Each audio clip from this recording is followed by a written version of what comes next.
Israel Hamas युद्ध के 9वें दिन एक बार फिर इजराइल डिफेंस फोर्सेस ने आतंकी संगठन हमास पर जोरदार आक्रमण किया। 24 घंटे के अंदर इजरायली सेना ने हमास के 100 से ज्यादा ठिकानों को तबाह कर दिया, जबकि इजराइल में घुसपैठ करने वाले करीब 1500 आतंकियों को मौत की नींद सुला दिया गया। इजरायली वायुसेना ने गाजा पट्टी स्थित हमास के अड्डों पर बमबारी जारी रखी, जिसमें न सिर्फ हमास के कई ठिकाने तबाह हुए बल्कि कई टॉप कमांडर भी मारे गए।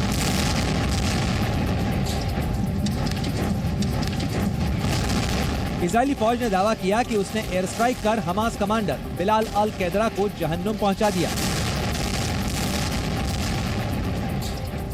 बिलाल अल कैदरा हमास के नुखबा फोर्स का कमांडर था। वो किबुत्ज निरिम और नीर ओज पर हमले का जिम्मेदार था। इजरायली सेना के मुताबिक बिलाल अल कैदार गाजा के खान यूनुस शहर में छिपा था। इजरायली सेना ने उसके अड्डे का पता लगाया और बमबारी कर उसे वहीं गाड़ दिया, जहां वो अपनी आतंकी साजिशें रचता था।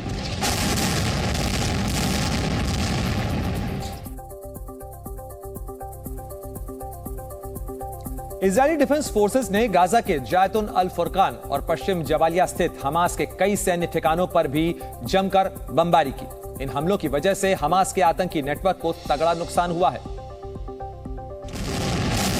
इजरायली सेना के मुताबिक एयर स्ट्राइक की वजह से आतंकी संगठन हमास के कमांड सेंटर्स, सैन्य परिसरों, लॉन्चिंग स्टेशन, टैंक रोधी मिसाइल प्रक्षेपण चौकियों और निगरानी चौकियों को तबाह कर दिया गया है। जबकि इजरायली वायुसेना ने हमास की लाइफलाइन यानी सुरंगों पर भी धावा बोला।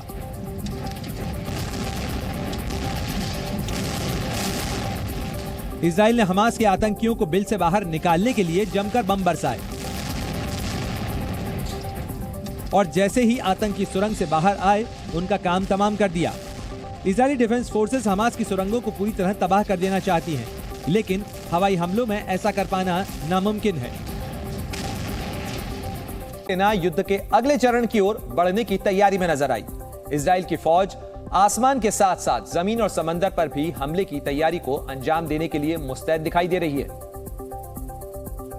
दरअसल इजराइल के प्रधानमंत्री बेंजामिन नेतन्याहू ने साउथ इजराइल में मोर्चे पर तैनात आईडीएफ के जवानों से मुलाकात की, जबकि इस दौरान सैनिकों से पूछा क्या वो तैयार हैं। इसके बाद से अटकलें तेज हो गई हैं कि इजराइल गाजा पट्टी पर जमीनी हमला करने की तैयारी कर रहा है। वैसे गाजा पट्टी के करीब इजराइल के 3000 सैनिक और सैकड़ों टैंक खड़े हुए हैं। बताया जा रहा है कि 3000 में से 1000 सैनिक गाजा में घुसेंगे, जिसके साथ ही आर्मर्ड टैंक्स, सैपर और कमांडो भी होंगे। Special forces, ground forces, tanks, artillery, in order to seek and find people that may have been killed in the escape or in the exchange by the terrorists, by Hamas terrorists. जाहिर है Israel की सेना न सिर्फ Hamas के अड्डों को नेस्तनाबूद करने की तैयारी में है, बल्कि उन बंधकों को भी छुड़ाना चाहती है जो हमास के आतंकियों के कब्जे में हैं। जमीनी हमले के साथ साथ इजराइल की नौसेना भी इन दिनों मुस्तैद दिखाई दे रही है। नॉर्थ गाजा की ओर हमलों को अंजाम देने की तैयारी के साथ साथ इजरायली नौसेना हमास के घुसपैठियों को ठिकाने लगाती दिखी। इजरायली नौसेना ने 7 अक्टूबर का एक पुराना वीडियो रिलीज किया, जिसमें हमास के आतंकी समुद्र के रास्ते तैरकर इजराइल में घुसपैठ करने की कोशिश करते नजर आ रहे थे, लेकिन समंदर में अपने देश की सुरक्षा के लिए तैनात इजरायली नौसैनिकों ने उन्हें देख लिया, जिसके बाद नौसेना की स्नाइपर यूनिट ने हमास आतंकियों पर जमकर गोलियां बरसाईं और उन्हें समंदर में ही मौत की नींद सुला दिया। इजराइल की 273 किलोमीटर लंबी तटीय सीमा है, जिसकी निगरानी में 20,000 से ज्यादा सैनिक हर वक्त मुस्तैद रहते हैं। लिहाजा खतरे को उन्होंने वक्त रहते भांप लिया और पानी में तैरकर इजराइल की तरफ बढ़ रहे आतंकियों को मार गिराया।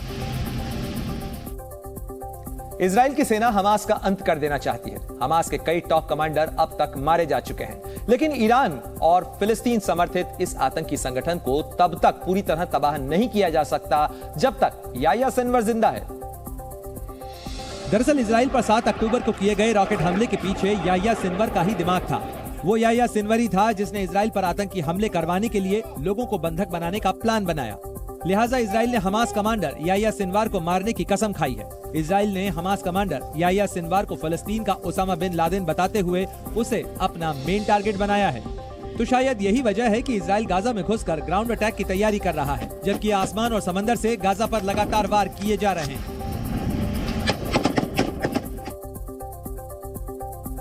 हमास के साथ चल रही जंग के बीच इजराइल ने अपनी सेना को आगे बढ़ाना शुरू कर दिया है। फिलहाल इजरायली डिफेंस फोर्सेस में करीब 2 लाख सैनिक हैं, जबकि 5 लाख से ज्यादा सैनिक रिजर्व फोर्सेस में हैं। इजराइल में 18 साल से अधिक उम्र के हर व्यक्ति के लिए मिलिट्री ट्रेनिंग अनिवार्य होती है और नियम के मुताबिक पुरुषों को 32 महीने और महिलाओं को 24 महीने तक सेना में अनिवार्य सेवा देनी होती है। सेना की ट्रेनिंग ले चुके इन पुरुषों और महिलाओं को रिजर्व फोर्स का हिस्सा माना जाता है। रिजर्व फोर्स में शामिल लोगों को समय समय पर ट्रेनिंग भी दी जाती है। इजराइल की रिजर्व फोर्स में हर क्षेत्र के लोग शामिल हैं, फिर चाहे वो नेता हो, अभिनेता हो, नौकरी पेशा हो या कारोबारी। जब भी इजराइल किसी मुश्किल में फंसता है तो रिजर्व फोर्स के लोगों को मदद के लिए बुला लिया जाता है। हमास के खिलाफ जारी युद्ध के लिए भी इजराइल ने अपने रिजर्व फोर्सेस के जवानों को बुला लिया है। ताजा जानकारी के मुताबिक रिजर्व फोर्स में शामिल हजारों लोग अपना काम धाम छोड़कर फिर से हथियार उठा रहे हैं। रिजर्व फोर्स के जवानों में इजराइल के पूर्व प्रधानमंत्री नफ्ताली बेनेट भी शामिल हैं, जिन्होंने अपनी बटालियन दोबारा ज्वाइन कर ली है। लेकिन इजराइल का आरोप है कि हमास फिलिस्तीनी नागरिकों को उत्तरी गाजा छोड़ने से रोक रहा है, ताकि वो नागरिकों को ढाल बनाकर इजरायली हमलों से बच सके। और सबूत के तौर पर इजरायली सेना ने 2 तस्वीरें जारी की हैं, जिसमें बड़े बड़े ट्रक रास्ता रोके खड़े दिख रहे हैं। इजराइल का कहना है कि हमास सड़क पर गाड़ियों को गुजरने से रोक रहा है।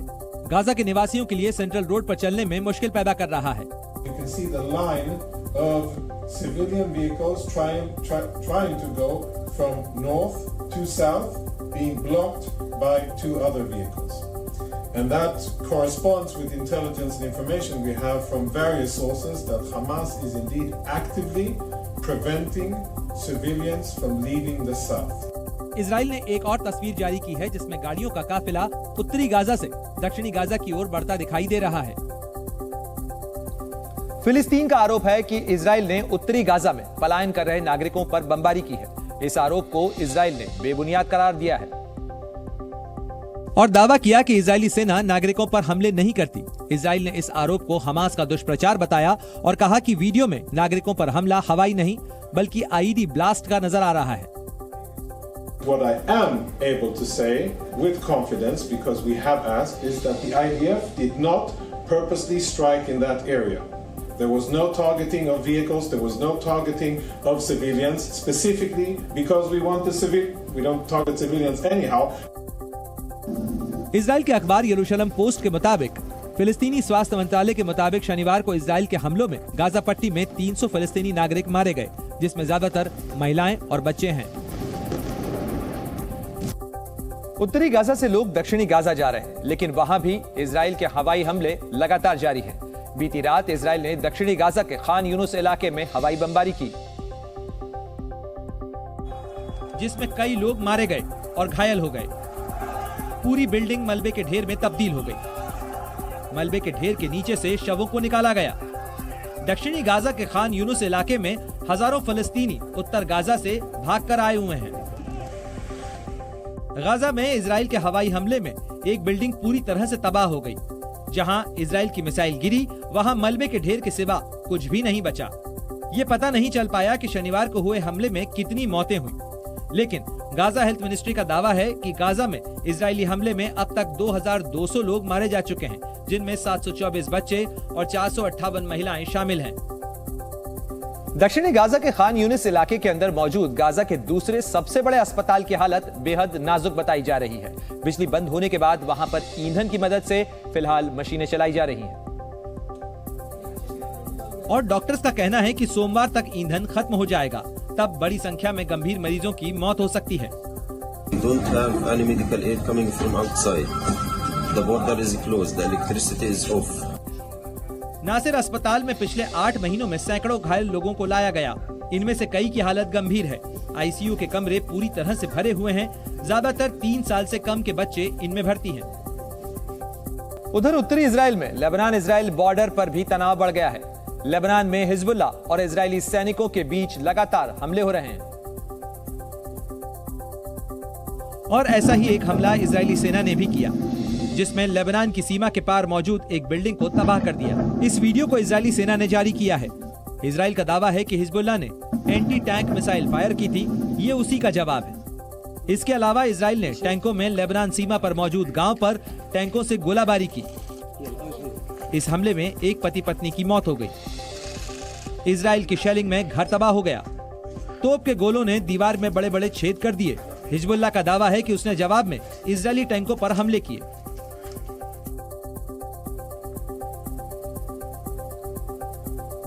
इजरायल ने नागरिकों को चेतावनी दी है कि वो लेबनान बॉर्डर से 4 किलोमीटर के दायरे में न जाएं और जो लोग उस इलाके में रहते हैं वो किसी सुरक्षित शेल्टर में अपनी शरण ले लें। और इस चेतावनी के पीछे वजह ये तस्वीर है। इजरायली झंडे लगे टैंकों की लंबी कतार लेबनान बॉर्डर पर मौजूद है। इजरायली सेना के टैंक लेबनान की ओर मुंह किए हुए तैनात हैं। पत्तों और झाड़ियों में इन्हें तैनात किया गया है। लेबनान के अंदर घुसकर हिजबुल्लाह के ठिकानों को तबाह करने के लिए इजरायली टैंक बस आदेश का इंतजार कर रहे हैं। इस बीच हमास का दावा है कि रविवार तड़के उसके 3 लड़ाके लेबनान से इजराइल जाते वक्त इजरायली सेना से लड़ते हुए मारे गए। 7 अक्टूबर को इजराइल हमास जंग की शुरुआत से ही हिजबुल्लाह और इजरायली सेना के बीच छिटपुट झड़प की खबरें आ रही हैं। साल 2006 में इजराइल और हिजबुल्लाह के बीच भीषण जंग हो चुकी है। इस बीच इजराइल में हमास के रॉकेट हमलों का सिलसिला भी लगातार जारी है। गाजा पट्टी में हो रहे हमास के ज्यादातर रॉकेट गाजा बॉर्डर से सटे अश्कलॉन शहर पर हो रहे हैं। ऐसा ही एक हमला रविवार सुबह किया गया। इसकी वजह से अश्कलॉन में एक घर की छत तबाह हो गई। इजराइल ने इसका ड्रोन वीडियो भी जारी किया है।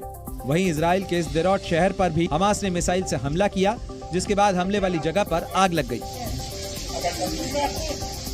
इजराइल हमास के बीच चल रही जंग में इजराइल के 7 और सैनिक मारे गए हैं। इसके साथ ही अब तक कुल मिलाकर इजराइल के 286 सैनिकों की मौत हो चुकी है। खबर ये भी है कि हमास के हमले में एक भारतीय मूल के इजरायली नागरिक की भी मौत हो गई है। वहीं इजराइल की राजधानी तेल अवीव में हमास के संभावित रॉकेट अटैक से पहले सायरन बजना आम हो गया है। शनिवार रात को सायरन बजते ही एक मॉल के बाहर लोग सुरक्षित जगहों पर छिपने के लिए इधर उधर भागने लगे। इधर भारत सरकार ने भी हालात को देखते हुए इजराइल में फंसे भारतीय नागरिकों को निकालने के लिए ऑपरेशन अजय को तेज कर दिया है और इस कड़ी के अंदर भारतीयों को लेकर आज 2 विशेष विमान इजराइल से भारत पहुंचे, जो सुबह सुबह नई दिल्ली के इंदिरा गांधी इंटरनेशनल एयरपोर्ट पर उतरे। ये इजराइल में फंसे भारतीयों का चौथा जत्था था जो वतन लौटा। दोनों विमानों में कुल 471 भारतीय थे। वतन लौटने की खुशी सभी के चेहरों पर दिखाई दे रही थी। इंडियन गवर्नमेंट को मैं बहुत बहुत थैंक यू बोलना चाहूंगी कि उन्होंने रेस्क्यू ऑपरेशन चलाया और हमें यहाँ बुलाया। कुछ यात्रियों ने बताया कि हमास से जंग के बीच उन्हें किस तरह बार बार बंकरों में शरण लेनी पड़ी। डेली का सायरन बजता है, कभी कभी रॉकेट आते हैं तो उस टाइम हम थोड़ा पैनिक होता है। ऑपरेशन अजय के तहत अब तक 900 से ज्यादा भारतीय देश लौट चुके हैं। इजराइल में 18,000 भारतीय रहते हैं। और मध्य पूर्व एशिया में छिड़ी जंग के बीच अमेरिका के राष्ट्रपति जो बाइडेन ने हमास को चेतावनी दी है। मानवाधिकारों पर चल रही एक कॉन्फ्रेंस को संबोधित करते हुए राष्ट्रपति बाइडेन ने हमास आतंकियों को चेतावनी दी। उन्होंने कहा कि हमास मासूम लोगों को मानव ढाल की तरह इस्तेमाल कर रहा है और ये बर्दाश्त नहीं किया जा सकता। इजरायली सेना को बैकअप देने के लिए अमेरिका का दूसरा युद्धपोत यूएसएस आइजनहावर भूमध्य सागर पहुंच गया है। ईरान और लेबनान पर दबाव बनाने के लिए इस युद्धपोत को तैनात किया गया है। हमास लड़ाकों ने उत्तरी गाजा में रह रहे लोगों को पलायन न करने को कहा है। इजरायली डिफेंस फोर्सेस का आरोप है कि हमास के लड़ाके अपनी जान बचाने के लिए मासूम नागरिकों की बलि देना चाहते हैं और जबरन उन्हें रोक रहे हैं। इजराइल हमास युद्ध के चलते गाजा में खाद्य संकट पैदा हो गया है। इजराइल ने गाजा को मिल रही बिजली, पानी की सप्लाई पहले ही काट दी थी। वहीं फिलहाल हजारों लोग उत्तरी गाजा से दक्षिण की ओर पलायन कर रहे हैं, जिससे हालात और बिगड़ रहे हैं। गाजा में घुसकर जमीन से हमला करने के लिए इजराइल की सेना गाजा बॉर्डर पर तैनात खड़ी है। इजराइल की सेना ने लोगों को साफ कर तौर पर ही चेतावनी दी है कि वो ह्यूमन शील्ड न बने और गाजा छोड़कर चले जाएं। मतलब ये बात तो तय है कि जल्द ही इजराइल गाजा पट्टी पर भारी तबाही मचाने को तैयार है।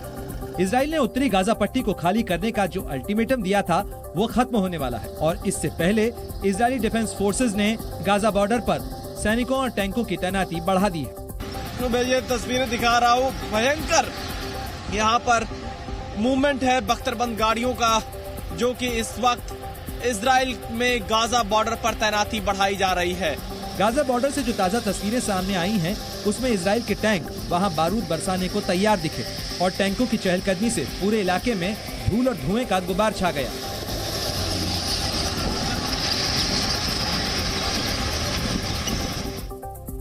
दावा किया जा रहा है कि गाजा के लिए अगले 1 से 2 दिन बेहद भारी हो सकते हैं। बताया जा रहा है कि इजराइल की सेना किसी भी वक्त गाजा में जमीन के रास्ते घुसकर कोहराम मचा सकती है। और यही वजह है कि इजराइल ने भी गाजा पर जमीन के रास्ते हमला करने से पहले बॉर्डर से सटे अपने स्देरोत शहर को खाली करने का फरमान सुना दिया है। स्देरोत शहर गाजा पट्टी से कुछ ही दूरी पर है और 7 अक्टूबर को इसी शहर में हमास के लड़ाकों ने सबसे ज्यादा बर्बरता की थी। पूरे शहर को खाली कराया जा रहा है। छोटा सा बच्चा है इनके पास में, ये तस्वीरें देखिए चॉकलेट खाता हुआ। ये हालात इस वक्त यहाँ पर बन गए हैं। इन मासूमों का क्या दोष है? इन मासूमों को भी अब अपना घर छोड़ना पड़ रहा है। इजराइल इस बार कोई भी जोखिम मोल नहीं लेना चाहता है। इजराइल को आशंका है कि हमास के आतंकी मौत से बचने के लिए आम लोगों को ढाल बना सकते हैं। इसीलिए इजराइल ने बॉर्डर से सटे स्देरोत शहर को खाली कराना शुरू कर दिया है। इजराइल हमास के आतंकियों का नामो निशान मिटाने में जुटा हुआ है, तो वहीं हमास ने भी इजराइल के खिलाफ लंबे युद्ध की तैयारी कर ली है। हमास के खूंखार लड़ाके रुक रुक कर इजराइल पर लगातार वार कर रहे हैं। इजराइल की तरफ से गाजा पट्टी पर लगातार बमबाजी की जा रही है। वहीं फिलिस्तीन में हमास के लड़ाके भी शांत नहीं हैं। वो इजराइल पर अभी भी 3 मोर्चों से अटैक कर रहे हैं। लेबनान, समंदर से सटे इलाके और इजिप्ट से सटे साउथ गाजा से रॉकेट और मिसाइलें दागी जा रही हैं। शनिवार को दक्षिणी अश्कलॉन में हमास आतंकियों ने रॉकेट दागे, जिसके बाद वहां युद्ध के सायरन बजने लगे। देखिए इस वक्त हम अश्कलॉन में मौजूद हैं और यहाँ पर सायरन बजा है। जी न्यूज की टीम युद्ध की रिपोर्टिंग करने के लिए अपनी कार से गाजा बॉर्डर की तरफ आगे बढ़ रही थी, तभी सायरन और जोरदार धमाकों की आवाज से पूरा इलाका दहल गया। और इसके बाद अपनी जान बचाने के लिए जी न्यूज की टीम तुरंत अपनी कार से उतरी और बंकर की तलाश में इधर उधर शरण लेने के लिए पहुंच गई, क्योंकि गाजा की तरफ से इजराइल पर किए गए मिसाइल हमलों की तेज आवाज सुनाई दी थी। जिसके बाद जी न्यूज की टीम तुरंत पास में बने बंकर की तरफ भागी और वहां छिपकर अपनी जान बचाई। देखिए इस वक्त हम कार से ट्रेवल कर रहे थे और उसी वक्त यहाँ पर सायरन बजा और हमें तुरंत गाड़ी से निकलकर बंकर की तरफ जाना पड़ा। गनीमत रही कि गाजा की तरफ से जो मिसाइलें दागी गईं, उसे इजराइल के सुरक्षा कवच कहे जाने वाले एयर डिफेंस आयरन डोम सिस्टम ने हवा में ही मार गिराया और अश्कलॉन शहर में एक बड़ी तबाही को होने से बचा लिया। हालांकि इस दौरान वहां मौजूद लोगों के चेहरों पर डर साफ साफ नजर आया। और युद्ध के इस भीषण हालात में हमारी टीम के लिए रिपोर्टिंग कर पाना आसान नहीं था, लेकिन हमारी टीम को इलाई नाम के शख्स का साथ मिला जो इजराइल के चप्पे चप्पे से वाकिफ था और हिंदी बहुत अच्छी तरह बोलना जानते थे। 72 साल के इलाई ही हमारी टीम को वॉर जोन तक लेकर गए और उनकी बदौलत ही हम ग्राउंड जीरो से युद्ध की रिपोर्टिंग कर सके। इलाई ने बताया कि वो हिंदी फिल्में बहुत पसंद करते हैं और भारतीय गाने उन्हें अच्छी तरह से याद हैं। युद्ध के बीच 72 साल के इलाई ने हिंदी गाना गाकर माहौल को खुशनुमा बना दिया।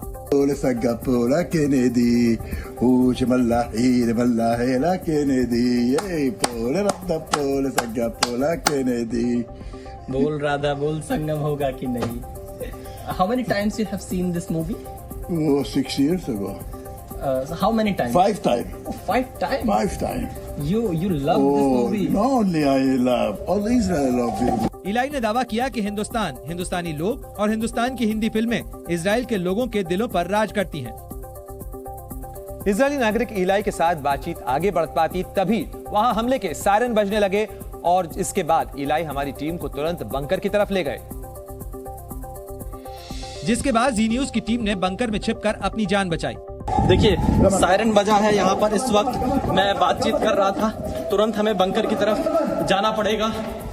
इस वक्त एली, where is the bunker, where is the way, this is bunker, this is. बताया गया कि हमास की तरफ से वहां रॉकेट दागा गया, जिसके बाद वहां मौजूद तमाम लोगों ने शेल्टर होम में शरण ली। तो देखिए अश्कलॉन शहर में मैं एली से बात कर रहा था। Here this is good. Don't. हमारी टीम काफी देर तक शेल्टर होम में छिपी रही और जब हालात ठीक हुए तो जी न्यूज की टीम ने दोबारा रिपोर्टिंग शुरू की। इजराइल में लोग नेतन्याहू सरकार के खिलाफ प्रदर्शन भी कर रहे हैं। इजराइल के तेल अवीव में प्रधानमंत्री नेतन्याहू के खिलाफ प्रदर्शन किया गया। लोगों का कहना है कि हमास ने इजरायली नागरिकों को बंधक बना रखा है, लेकिन नेतन्याहू सरकार जवाबी कार्रवाई करने में देर कर रही है। पाकिस्तान की राजधानी इस्लामाबाद में फिलिस्तीन के समर्थन में रैली निकाली गई। इस दौरान भीड़ ने इजराइल को हत्या आरोपी बताया, साथ साथ अमेरिका के खिलाफ भी जमकर नारेबाजी की। ऑस्ट्रेलिया में भी फिलिस्तीनी समर्थकों ने रैली निकाली। फ्री फिलिस्तीन के नारों के बीच सिडनी के हाइड पार्क में फिलिस्तीन का झंडा लहराया गया। तुर्की के इस्तांबुल और अंकारा में प्रो फिलिस्तीन ग्रुप्स ने सड़कों पर प्रदर्शन किए। इस दौरान गुस्साई भीड़ ने इजराइल के खिलाफ जमकर नारेबाजी की। AIMIM के अध्यक्ष असदुद्दीन ओवैसी ने इजराइल हमास युद्ध पर भारत के रुख को लेकर नाराजगी जताई है। उन्होंने कहा कि फिलिस्तीनियों के साथ खड़े होने का दावा किया गया और इजराइल पर भी उन्होंने कई गंभीर आरोप लगाए। हैदराबाद में एक जनसभा को संबोधित करते हुए ओवैसी ने इजराइल के प्रधानमंत्री बेंजामिन नेतन्याहू पर निशाना साधा। उन्होंने इजराइल पर फिलिस्तीनियों पर जुल्म करने का आरोप लगाया। वहीं भारत सरकार के रुख पर भी सवाल खड़े कर दिए। वो कौन लोगों को 21 लाख में से 10 लाख लोग बेघर हो चुके हैं। वो शैतान नेतन्याहू जालिम है, वार क्रिमिनल है, वो जो धकेल रहा है फलस्तीनियों। असदुद्दीन ओवैसी ने बिना नाम लिए उत्तर प्रदेश के मुख्यमंत्री योगी आदित्यनाथ पर भी निशाना साधा। उन्होंने आरोप लगाया कि यूपी में फिलिस्तीन का नाम लेने वालों पर मुकदमा दर्ज किया जाएगा। वहीं ओवैसी ने फिलिस्तीन का खुले मंच से समर्थन कर सीएम योगी को चेतावनी भी दी। सुनो मुख्यमंत्री, मैं फलस्तीन का झंडा तिरंगे के साथ लगा के आया। मैं फलस्तीन के लिए खड़ा हूँ और खड़ा रहूंगा। ओवैसी ने खुले मंच से साफ तौर पर कहा कि वो फिलिस्तीन का समर्थन करते रहेंगे और अगर किसी में हिम्मत हो तो वो उनके खिलाफ FIR दर्ज करे। उधर इजराइल के खिलाफ प्रदर्शन पर रोक लगाने के बाद भी फ्रांस की राजधानी पेरिस में फिलिस्तीन के समर्थकों ने रैली निकाली, जबकि कुछ रोज पहले ही फ्रांस की सरकार ने हमास के समर्थन में रैली निकालने पर रोक लगा दी थी। लेकिन इसके बाद भी पेरिस की सड़कों पर फिलिस्तीन के सैकड़ों समर्थकों ने इजराइल के खिलाफ विरोध प्रदर्शन किया। वहां से प्रदर्शन की जो तस्वीरें सामने आईं, उसमें बड़ी संख्या में फिलिस्तीन समर्थक हाथों में तख्तियां लिए नजर आए। फिलिस्तीन के समर्थन में जुटे कुछ लोग इस दौरान फिलिस्तीन का झंडा लहराते भी दिखाई दिए। इस दौरान वहां नारे लगा रहे प्रदर्शनकारियों को पुलिस ने जब रोका तो प्रदर्शनकारी पुलिस से भिड़ गए और नारेबाजी करने लगे, जिसके बाद पुलिस ने आयोजक सहित 9 लोगों को गिरफ्तार कर लिया और 260 लोगों पर जुर्माना भी लगाया। सिर्फ फ्रांस ही नहीं, इजराइल की जवाबी कार्रवाई के बीच दुनिया भर के कई देशों में हमास आतंकियों के समर्थन करने वालों की बाढ़ आ गई। विदेशों में बसे फलस्तीनी समर्थक गाजा पर इजराइल के हमलों को रोकने की पूरी कोशिश कर रहे हैं। और प्रदर्शन की एक तस्वीर लंदन से भी सामने आई। लंदन के ट्राफल्गर स्क्वायर में जुटे फिलिस्तीन समर्थकों ने गाजा पट्टी में इजराइल की सैन्य कार्रवाई को खत्म करने की मांग करते हुए मार्च निकाला, लेकिन इस दौरान उनकी पुलिस से झड़प हो गई। फिलिस्तीन का झंडा और फ्री फिलिस्तीन की तख्ती उठाई ये भीड़ ब्रिटेन के प्रधानमंत्री ऋषि सुनक के विरोध में भी नारेबाजी करती रही। हालांकि पुलिस ने सख्ती दिखाकर उन्हें वहीं रोक दिया। गाजा पर इजराइल द्वारा की जा रही जवाबी कार्रवाई से तिलमिलाई ये भीड़ इस बात पर जोर दे रही थी कि गाजा में कुछ भी ठीक नहीं है, वहां इजराइल द्वारा हमला तत्काल प्रभाव से रोक देना चाहिए। इजराइल और हमास के बीच छिड़ी जंग अगर लंबी खींची तो इजराइल की इकोनॉमी चरमरा सकती है, और ऐसा हुआ तो दुनिया की कई बड़ी कंपनियों को भी तगड़ा झटका लग सकता है, क्योंकि दुनिया की कई बड़ी कंपनियों ने इजराइल में निवेश कर रखा है और इजराइल में कई बड़ी कंपनियां, जिनमें अमेरिकी company Google, Microsoft, Apple, Intel जैसी IT कंपनियां भी शामिल हैं। भारत की बात करें तो TCS, इंफोसिस, विप्रो, अडानी पोर्ट्स और लार्सन एंड टूब्रो जैसी कंपनियों का इजराइल में अच्छा खासा निवेश है। इजराइल को दुनिया में स्टार्टअप कंपनियों का हब माना जाता है। खासतौर पर टेक्नोलॉजी, डिफेंस, फार्मा और एजुकेशन सेक्टर के कई स्टार्टअप इजराइल के बेहतरीन उद्योग हैं और इनके लिहाज से इजराइल को एक बेहतरीन जगह माना जाता है। आंकड़ों के मुताबिक इजराइल में इस वक्त करीब 6000 से भी ज्यादा स्टार्टअप हैं जो अलग अलग सेक्टर्स में काम कर रहे हैं। इजराइल डायमंड, पेट्रोलियम प्रोडक्ट्स और फार्मास्यूटिकल्स और मेडिकल उपकरणों के एक्सपोर्ट के लिहाज से भी अहम माना जाता है। साथ ही computer hardware, software, chemicals, textiles के साथ साथ हथियार और डिफेंस उपकरणों का भी एक बड़ा निर्यातक देश है। ऐसे में अगर युद्ध लंबा खिंचा तो इजराइल के हालात बिगड़ सकते हैं, जिसका सीधा असर निवेश और इकोनॉमी पर पड़ना तय है। दिल्ली NCR में आज भूकंप के झटके महसूस किए गए। शाम करीब 4:08 पर आए इस भूकंप की तीव्रता 3.1 मापी गई। इस भूकंप का केंद्र हरियाणा में फरीदाबाद के करीब रहा। पश्चिम बंगाल के मुर्शिदाबाद में कांग्रेस नेता अधीर रंजन चौधरी बाइक चलाते नजर आए। हालांकि इस दौरान उन्होंने ट्रैफिक नियमों का उल्लंघन किया और बिना हेलमेट के बाइक चलाई। सोशल मीडिया पर यह वीडियो अब तेजी से वायरल हो रहा है। विदेश मंत्री डॉक्टर एस जयशंकर ने वियतनाम में रविंद्रनाथ टैगोर की प्रतिमा का अनावरण किया। इस दौरान उन्होंने वियतनाम में रह रहे भारतीय समुदाय के लोगों से भी मुलाकात की। अफगानिस्तान में आज सुबह एक बार फिर भूकंप के तेज झटके महसूस किए गए। रिक्टर स्केल पर इस भूकंप की तीव्रता 6.3 मापी गई। पिछले 2 हफ्तों में अफगानिस्तान में कई बार भूकंप के झटके महसूस किए गए हैं। क्रिकेट वर्ल्ड कप में भी हमास और इजराइल के बीच जारी जंग की एंट्री हो गई है। दरअसल शनिवार को अहमदाबाद में हुए महामुकाबले में भारतीय टीम ने पाकिस्तान को 7 विकेट से हराया, जिसके बाद इजराइल के राजदूत नोआर गिलोन ने पाकिस्तानी टीम और उस पर खास तौर पर मोहम्मद रिजवान को लेकर तंज कसा। और भारत की जीत के साथ ही इजराइल के राजदूत नोआर गिलोन ने सोशल मीडिया पर एक पोस्ट कर पाकिस्तानी टीम पर निशाना साधा। उन्होंने कहा, भारत की जीत से हमें खुशी हुई है, लेकिन पाकिस्तानी टीम अपनी जीत हमास के आतंकियों को समर्पित नहीं कर सकी। दरअसल इजराइल के भारत में राजदूत नोआर का ये बयान पाकिस्तानी टीम के स्टार विकेटकीपर बल्लेबाज मोहम्मद रिजवान के उस बयान पर तंज माना जा रहा है जो रिजवान ने हाल ही में श्रीलंका के खिलाफ शतक मारने के बाद गाजा के लोगों पर दिया था। रिजवान ने अपने उस शतक को गाजा के लोगों को समर्पित किया था। और अब बात नवरात्रि के पर्व की भी, क्योंकि नवरात्रि के पहले दिन आज देश भर के कई मंदिरों में विशेष पूजा की गई। नवरात्र के पहले दिन दिल्ली के झंडेवालान मंदिर में खास सजावट देखने को मिली। देवी की आरती के दौरान श्रद्धालुओं की भारी भीड़ भी मौजूद रही। हिमाचल प्रदेश के लाहौल और स्पीति में बर्फबारी का सिलसिला शुरू हो गया। पहाड़ों पर हो रही बर्फबारी का असर जल्द ही मैदानी इलाकों में भी दिख सकता है। दिल्ली, यूपी समेत कई राज्यों में ठंड बढ़ने के आसार हैं। महाराष्ट्र के संभाजी नगर में ट्रक और बस की टक्कर में 12 लोगों की मौत हो गई, जबकि 20 लोग गंभीर रूप से घायल हो गए। पीएम मोदी ने हादसे पर दुख जताते हुए मुआवजे का ऐलान किया है। असम के गुवाहाटी में वायुसेना की ओर से एयर शो का आयोजन किया गया। एयर शो में इंडियन एयरफोर्स के चिनूक, डॉर्नियर, राफेल समेत कई विमान शामिल रहे। सारंग हेलीकॉप्टर टीम ने हैरतअंगेज करतब दिखाए। कांग्रेस ने पितृपक्ष खत्म होने के बाद नवरात्रि के पहले दिन 3 राज्यों के विधानसभा चुनावों के लिए अपनी पहली लिस्ट जारी कर दी। पार्टी ने मध्य प्रदेश, छत्तीसगढ़ और तेलंगाना में कई दिग्गजों को उम्मीदवार बनाया है। तो तीनों राज्यों में टिकट पाने वाले कांग्रेस के नेता खुश नजर आए। कांग्रेस की पहली लिस्ट में मध्य प्रदेश के 144, छत्तीसगढ़ के 30 और तेलंगाना के 55 उम्मीदवारों के नामों का ऐलान किया गया है। इस लिस्ट के जारी होते ही छत्तीसगढ़ कांग्रेस ने अपनी तैयारियों की झलक दिखा दी। रायपुर में कांग्रेस के वॉर रूम में सभी 90 विधानसभा सीटों के लिए रणनीति बनाने की पुख्ता तैयारी दिखी। लैपटॉप और कंप्यूटर पर नजर गड़ाए वॉर रूम में काम करने वालों ने ground campaign management unit, data intelligence unit, social media unit और पॉलिटिकल इंटेलिजेंस यूनिट के जरिए कांग्रेस की हवा बनाने में कोई कोर कसर नहीं छोड़ने का दावा किया। प्रदेश का जो राजनीतिक विमर्श है उसको कैसे आगे बढ़ाना है, विपक्ष के आरोपों का कैसे जवाब देना है, अपनी बात को लोगों तक कैसे पहुंचाना है, तो जनता का भरोसा बरकरार है उसको और प्रगाढ़ कैसे बनाना है, इस सब पर काम करना। छत्तीसगढ़ में कांग्रेस की भूपेश बघेल सरकार सत्ता बचाने की जंग लड़ेगी तो बीजेपी सत्ता में वापसी के लिए जोर लगाएगी। यही वजह है कि बीजेपी के बाद कांग्रेस ने जब उम्मीदवारों के नामों का ऐलान किया तो सभी दमदार नाम सुनाई दिए। और कांग्रेस ने किसी बड़े नेता के नाराज होने का जोखिम मोल नहीं लिया। यही वजह है कि मुख्यमंत्री भूपेश बघेल अपनी परंपरागत सीट पाटन से चुनाव लड़ेंगे, जबकि उप मुख्यमंत्री टीएस सिंहदेव अपनी परंपरागत सीट अंबिकापुर से मैदान में उतरेंगे। छत्तीसगढ़ में कांग्रेस ने बीजेपी उम्मीदवार और पूर्व मुख्यमंत्री रमन सिंह के खिलाफ राजनांदगांव से नए उम्मीदवार के नाम का ऐलान कर चौंका दिया। राजनांदगांव से बीजेपी के रमन सिंह के खिलाफ कांग्रेस ने गिरीश देवांगन को उतारा। नया नाम है, आउट ऑफ द बॉक्स वाला है। हम लोग पहले इसके बारे में सोच नहीं रहे थे।